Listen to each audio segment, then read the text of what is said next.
예, 저희들이 이제 그 아브라함의 우리가 삶에 대해서 한 5번 이렇게 살피게 되는데, 이제 아브라함의 삶은 뭐 생각보다 좀 방대하지만 그 중에 우리가 한 5번, 이제 시간이 한 5번이니까 이제 5번 정도 이렇게 살피는데, 아마 이 말씀 속에 저는 이제 우리가 한 해 동안 우리 성도님들이 뭐 구체적인 모습은 이렇게 다르시겠지만 아마 이렇게 겪을 수 있는, 한 해 동안 우리가 경험할 수 있는 일들이 이제 좀 이 말씀 속에 저는 이렇게 포함이 되어져 있다라고 생각을 합니다. 그래서 이제 이 말씀을 여러분들이 좀 잘 이렇게 기억을 하시면 좋겠는데, 이제 어제는 우리가 아브라함에게 이제 또 한 번의 출발이 있었습니다. 그러니까 갈대아 우르에서 원래는 가나안 땅을 향해 갔지만 이제 중간에 하란에서 이렇게 머물고 있을 때, 그때 이제 하나님께서 아브라함에게 이제 말씀을 하셨습니다. 그러니까 아브라함에게도 또 한 번의 새로운 출발이 이렇게 있었던 것처럼, 이제 우리들에게도 이 2024년 이제 모양은 뭐 다를 수 있지만 또 한 번의 우리가 새로운 출발을 해야 됩니다. 그런데 이제 가장 바람직한 이제 출발은, 결국 아브라함은 하나님의 말씀을 따라서 그가 출발을 하게 됐습니다. 하나님의 말씀을 따라서 그가 출발을 하게 됐고, 그리고 그에게 하나님이 주신 그 말씀이 뭔가 하면, 내가 너로 이제 큰 민족을, 본토 친척 아버지의 집을 떠나서 하나님 한 분만 의지하는 이제 이 믿음의 여정을 시작하게 되면, 이제 하나님께서는 너로 큰 민족을 이루게 하겠다, 그리고 이제 너에게 복을 주겠다, 이렇게 약속하셨습니다. 그러니까 이 복을 준다는 것은 결국 이렇게 내 스스로의 힘으로 만들어가는 인생이 아니라 하나님께서 빚어가시는 인생이 되게 해 주겠다, 이렇게 이제 약속을 하셨습니다. 그래서 큰 민족을 이루게 하고, 그리고 아브라함을 복이 되도록 해 주시고, 그리고 이제 아브라함의 이름을 위대하게 만들어 주시고, 그리고 아브라함을 참 지켜 주시겠다, 그리고 이제 땅의 모든 백성들이 너로 말미암아 복을 얻을 수 있도록 바로 그런 사람이 되게 해 주시겠다, 이렇게 약속을 하셨습니다. 그러니까 하나님께서는 아브라함을 향해 놀라운 뜻과 계획을 갖고 계신 것처럼, 이제 우리들 한 사람 한 사람을 향해서도 이제 하나님은 놀라운 뜻을 이렇게 갖고 계십니다. 그러니까 과거에는 이제 우리가 말씀을 대할 때 아브라함에게 이렇게 초점을 맞추어서, 아브라함에게 초점을 맞추면 참 아브라함에 비해서 나는 그런 사람이 못 되니까 이 말씀은 나와 상관이 없는 것처럼 생각할 수도 있는데, 그게 아니고 아브라함에게 초점을 맞추는 것이 아니라 아브라함의 하나님에게 우리에게 초점을 맞추는 거죠.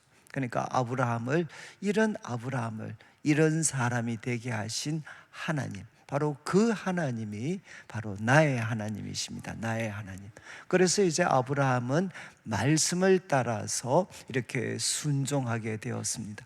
그리고 말씀을 따라 참 순종하게 되었을 때, 이제 그에게 참 주어진 것은 무엇이냐? 낯선 땅에 왔습니다. 그리고 그 땅은 이미 다른 사람이 차지하고 있었지만, 이제 우리가 믿음의 바른 길에 서 있다라는 가장 분명한 증거는 뭔가 하면, 하나님과 친밀한 만남을 갖게 되는 겁니다. 낯선 땅, 하나님께서는 약속을 해 주시죠. 내가 이 땅을 바로 너에게 줄 것이다.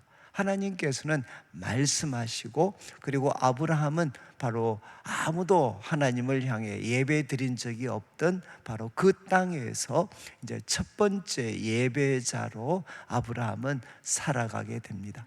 이제 이것이 어쩌면 한 해 동안 우리가 살아가야 될, 하나님의 말씀을 받고 또 순종하면서 우리가 순종의 걸음을 내딛었지만, 그러나 이제 우리는 낯선 땅, 이미 다른 사람들이 차지하고 있는 땅, 바로 그곳에 우리는 처할 수 있습니다. 그렇지만 그곳에서 바로 하나님 앞에 아브라함처럼 첫 번째 예배자로 참 살아가는 것. 자, 이제 아브라함은 이렇게 믿음의 여정을 시작을 했는데, 오늘은 이제 무대가 이제 애굽, 이집트로 옮겨지게 됩니다. 여러분, 지금 이제 우리로 말하면 아브라함은 성령 충만하죠. 은혜가 충만합니다.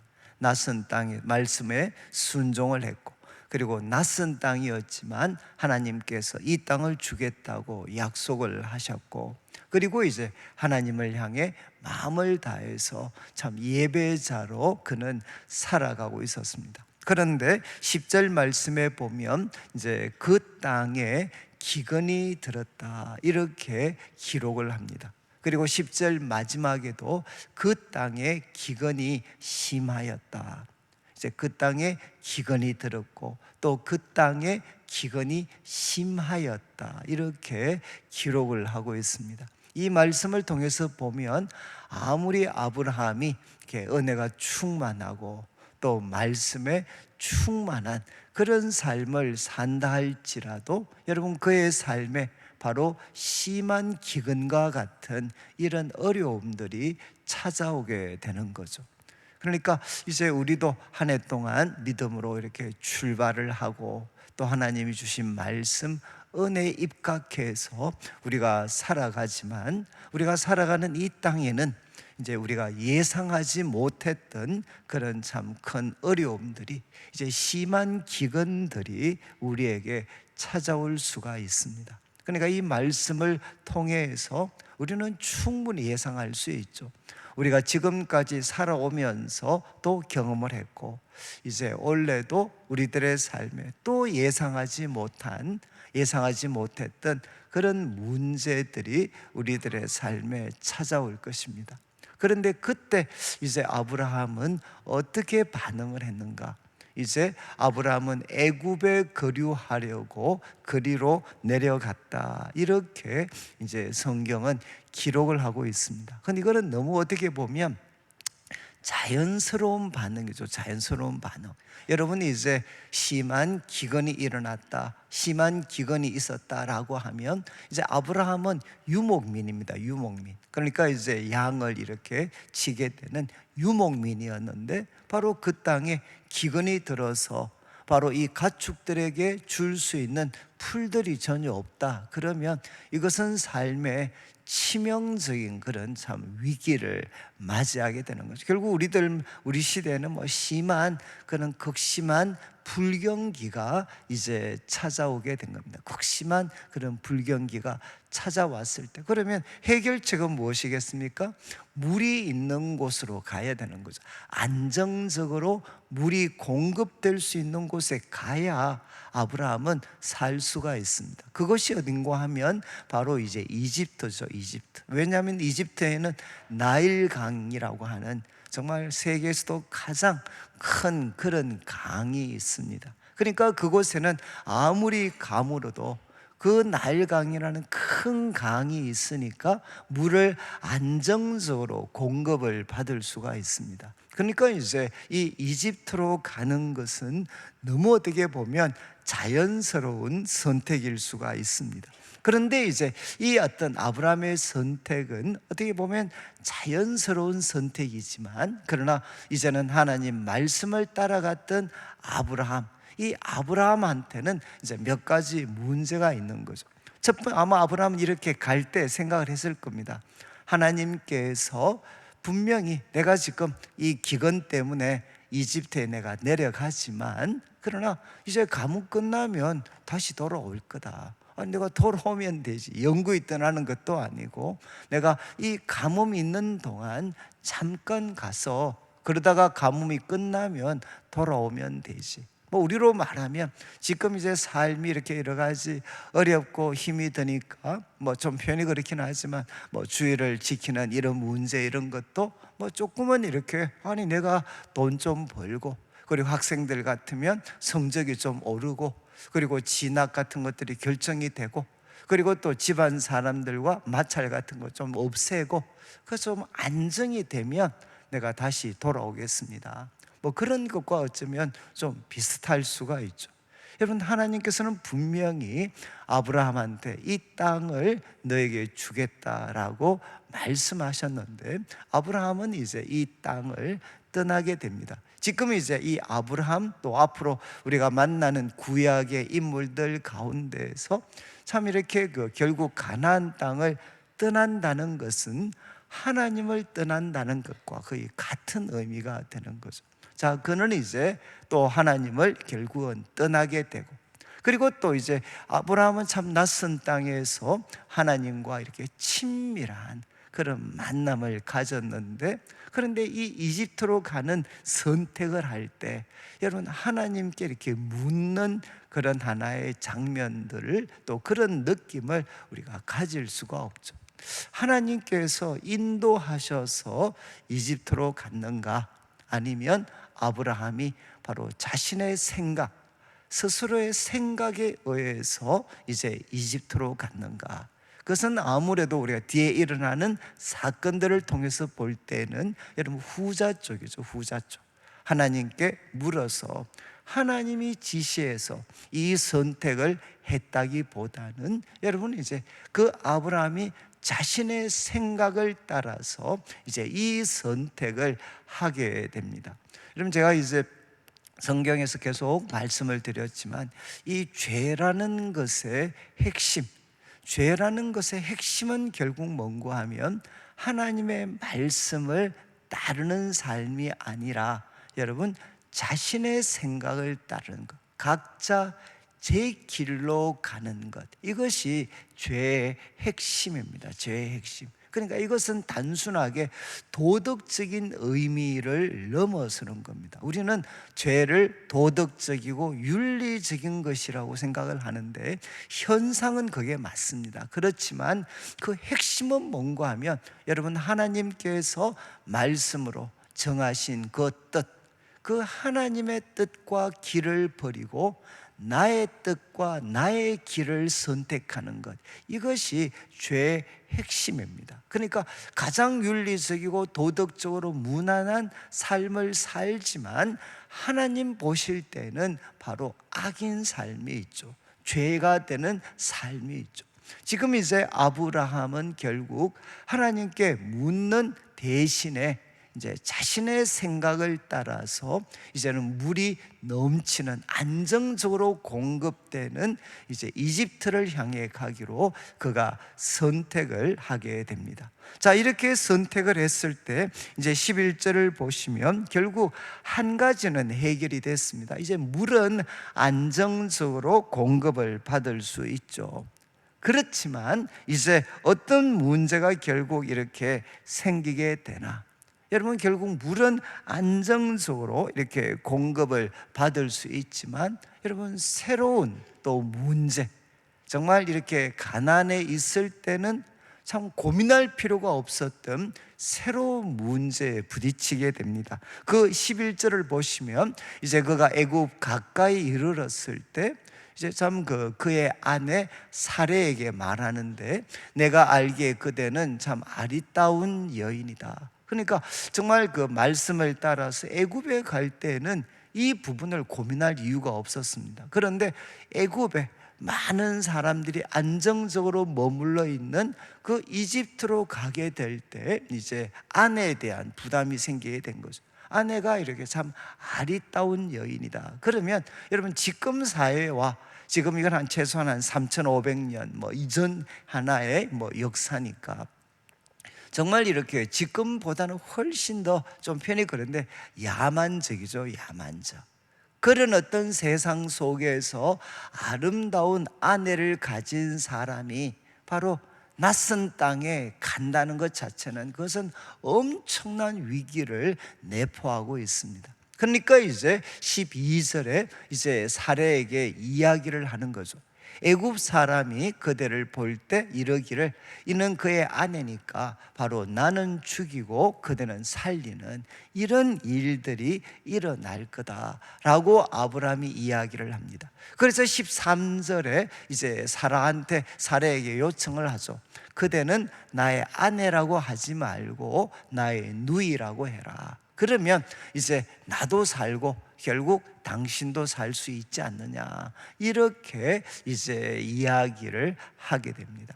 여러분, 우리가 이제 하나님을 우리가 참 이렇게 심한 기근 때문에 하나님을 떠나게 되면 여러분, 우리들의 삶이 정말 안정적이 될 거라고 생각을 하는데, 그 떠나는 선택을 하게 되면 여러분, 우리가 전혀 예상하지 못했던 또 새로운 문제들이, 새로운 위기가 바로 찾아오게 됩니다. 지금 아브라함의 경우가 바로 그와 같죠. 또 이때 어떻게 하느냐, 여러분, 한번 하나님을 떠나게 되면 이제 그 다음 직면하게 된 위기는 어떻게 하겠습니까? 이제는 자기 꾀대로, 자기 방법대로 할 수밖에 없습니다. 그러니까 이제 아내를 누이라고 속이게 됩니다. 그리고 14절을 보시면 이제 어떤 일이 이루어지게 되나, 아브라함이 실제로 애굽에 이르렀을 때 애굽 사람들이 그 여인이 심히 아리따움을 참 보았습니다. 그리고 이제 15절, 아브라함이 염려했던 바로의 고관들도 그를 보고 바로 앞에서 칭찬하니까 결국 그 여인을 바로의 궁으로 이끌어 들이는 이런 일들이 이제 일어나게 되는 거죠. 여러분, 이제 정말 이렇게 정말 아브라함이 염려했던 것처럼 바로 이런 일들이 일어났습니다. 여러분, 우리가 살고 있는 이 세상은 사실 폭력적이죠.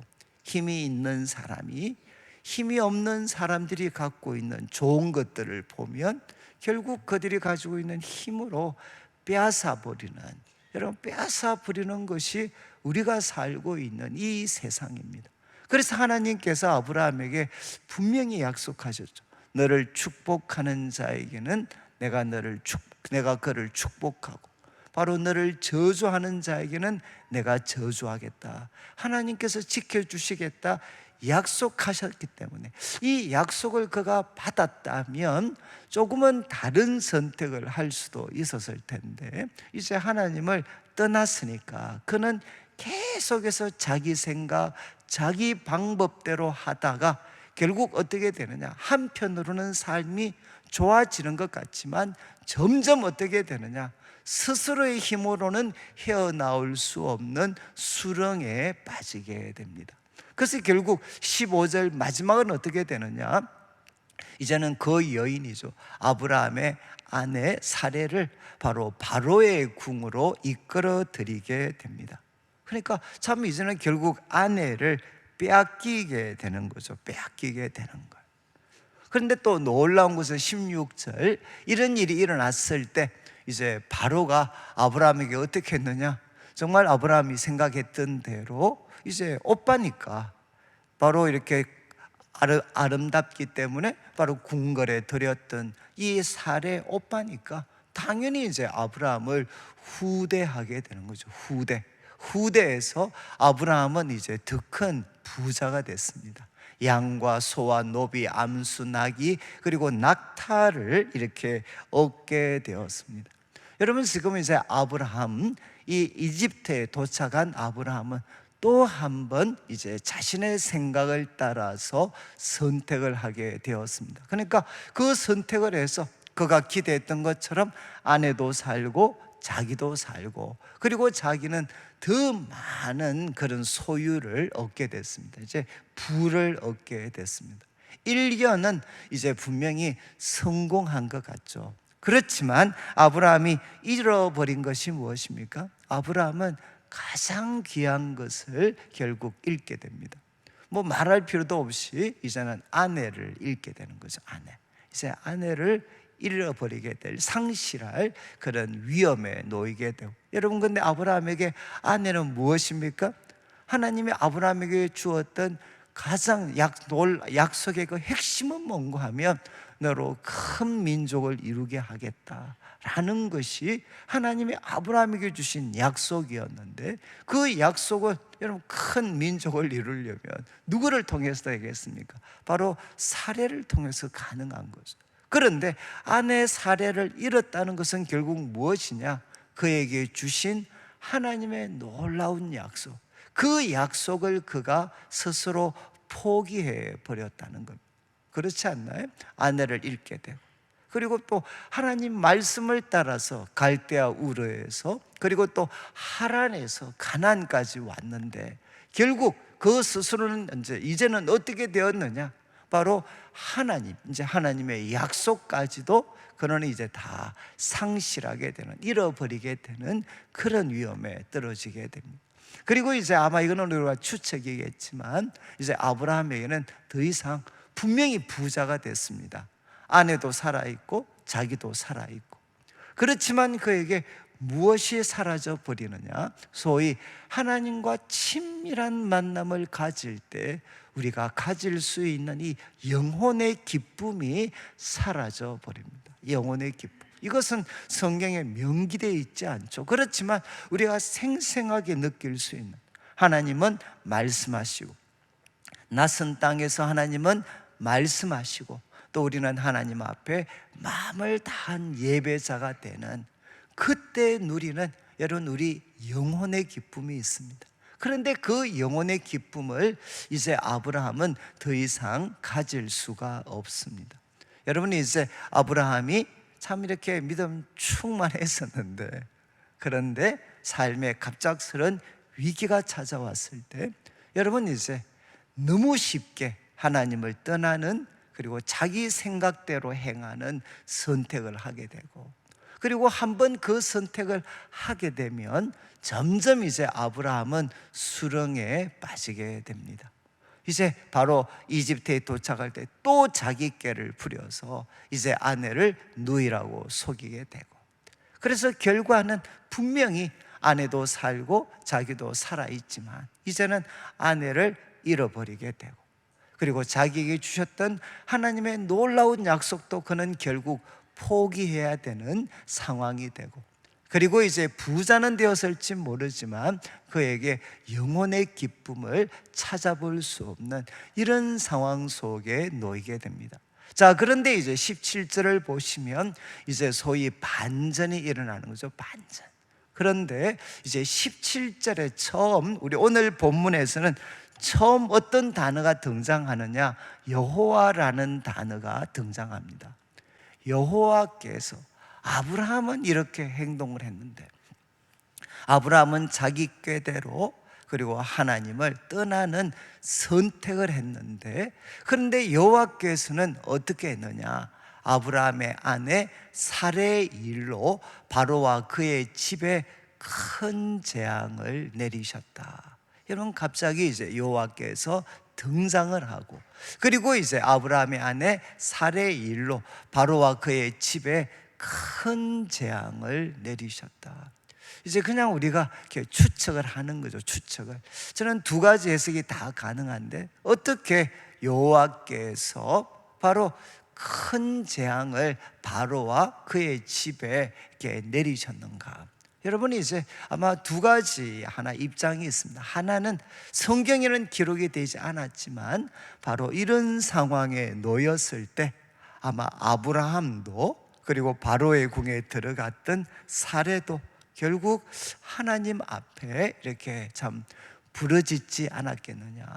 바로 비로소 이제는 막다른 골목에 이제 우리가 참 처하게 되었을 때, 바로 이런 상황에서 이제 아브라함과 사레가 하나님 앞에 이렇게 기도했지 않겠는가. 그리고 그 기도를 주님께서 기억하시고 들으시고, 정말 방법이 없을 것 같았지만 하나님께서 바로와 그의 집에 재앙을 내리셨다는 거죠.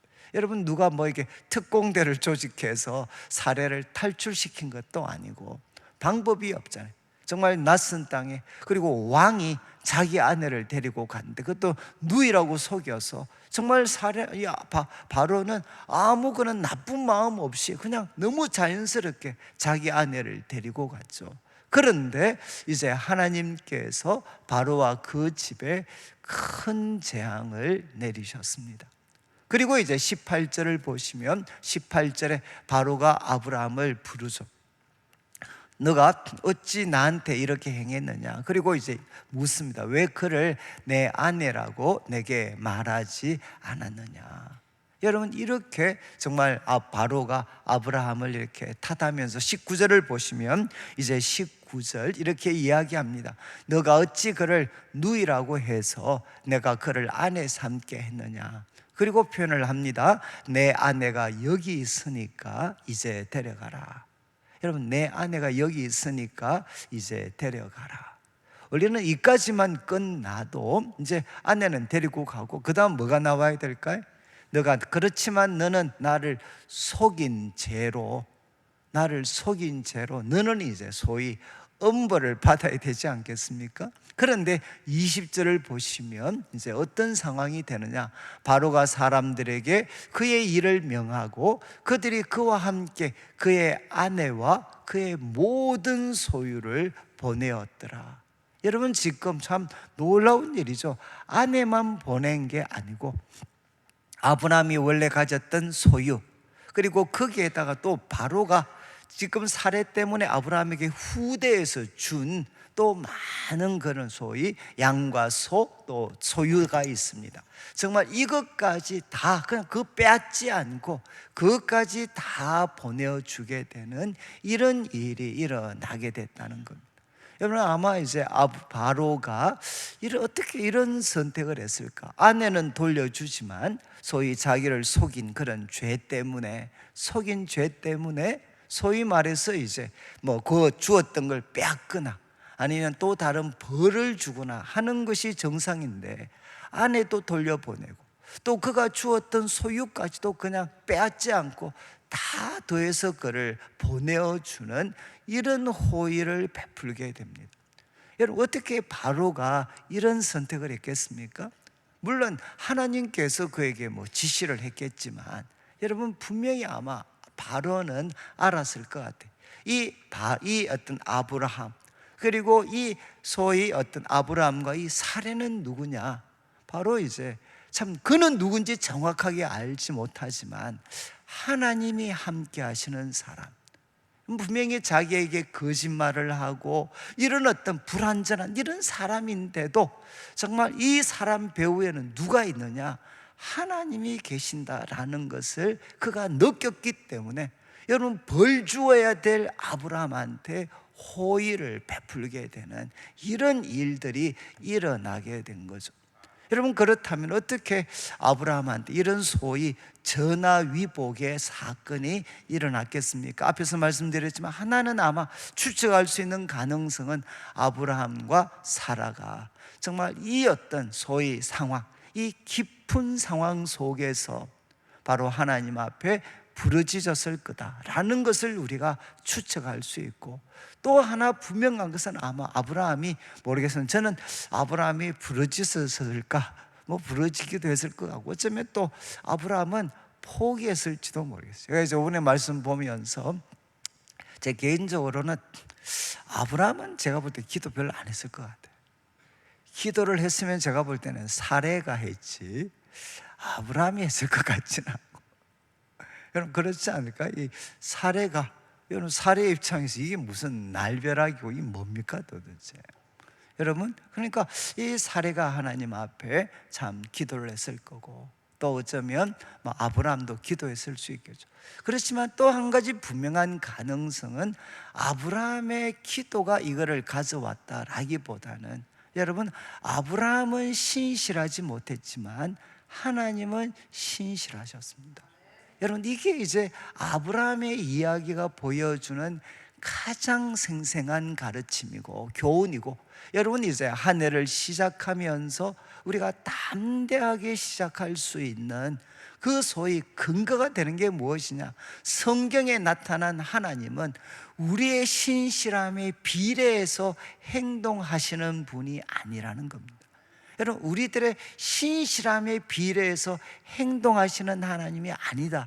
이거를 우리가 익숙한 말로 바꾸면 뭔가 하면 바로 하나님은 은혜의 하나님이시라는 거죠. 그분은 우리의 신실함에 맞추어서 반응하시는 분이 아니시고, 우리는 신실하지 못한 선택을 하지만 아브라함을 부르시고 그에게 말씀을 주시면서 놀라운 뜻과 계획을 가지신 그 하나님은 아브라함이 설령 잘못된 선택을 하고, 그리고 이제는 자기 힘으로 바꿀 수 없는 그런 깊은 상황 속에, 깊은 수렁에 빠진다 할지라도 여러분, 하나님은 신실하셔서 바로 이 아브라함에게 놀라운, 바로 놀라운 은혜, 놀라운 구원의 은혜를 베풀어 주시게 되는 거죠. 저는 이제 우리가 이 한 해를 우리가 시작하면서 여러분, 이제 지난 어제는 여러분, 하나님은 우리에게 말씀을 주셨고 그 말씀을 통해 우리는 새로운 출발을 할 수 있고, 그때 우리는 참 복이 됩니다.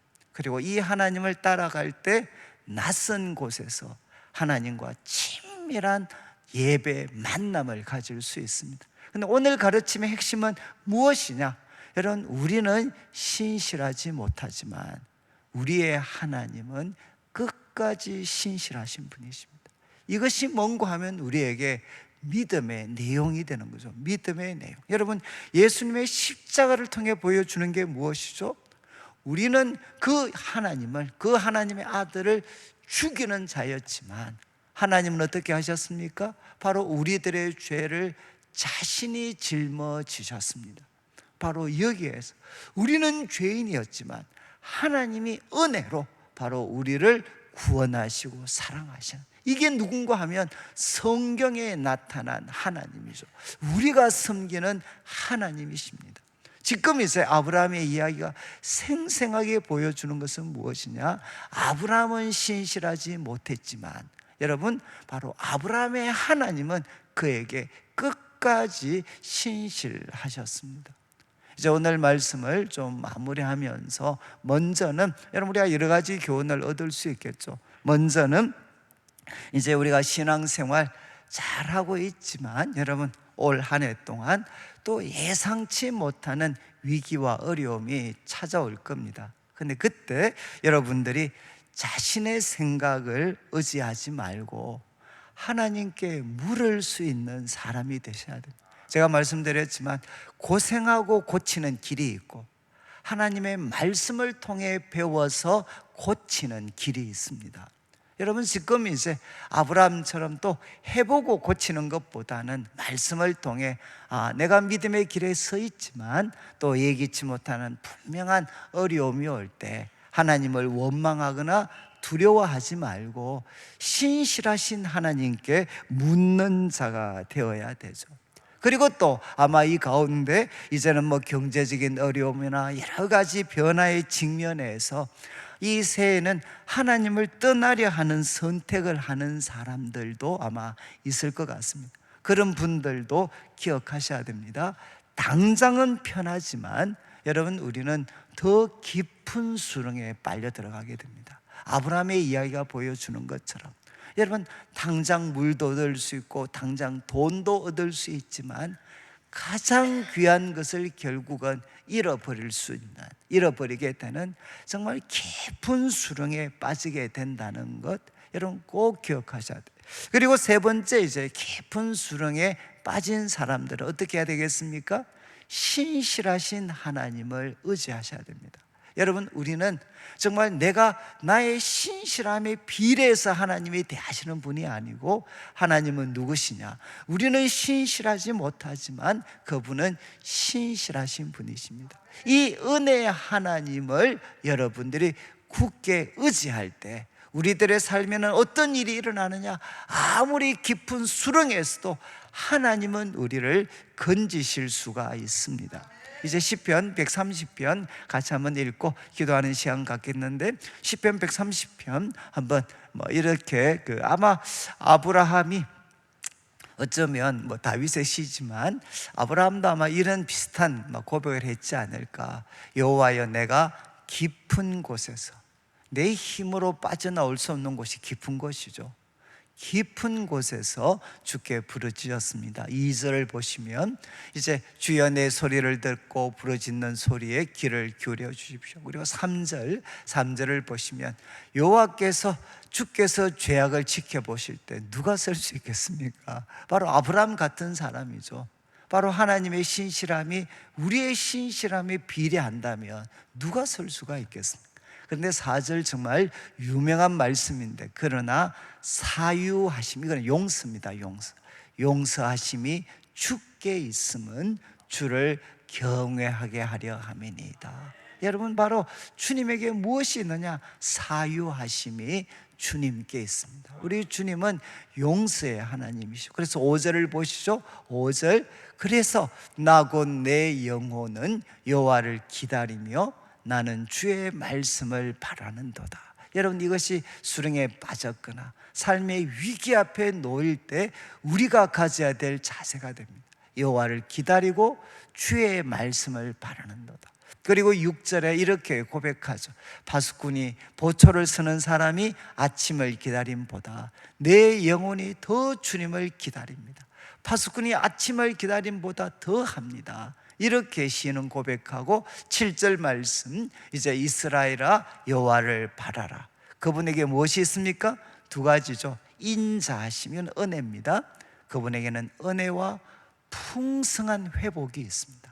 풍성한 속량이 바로 여호와께 있습니다. 우리가 아브라함을 통해 생생히 본 것처럼 하나님께는 인자하심과 풍성한 속량, 구원이 있습니다. 8절 말씀, 그가 이스라엘을 모든 죄악에서 속량하실 것이다. 이제 아침 우리가 같이 한 15분 정도 우리가 기도하는 시간을 가질 텐데,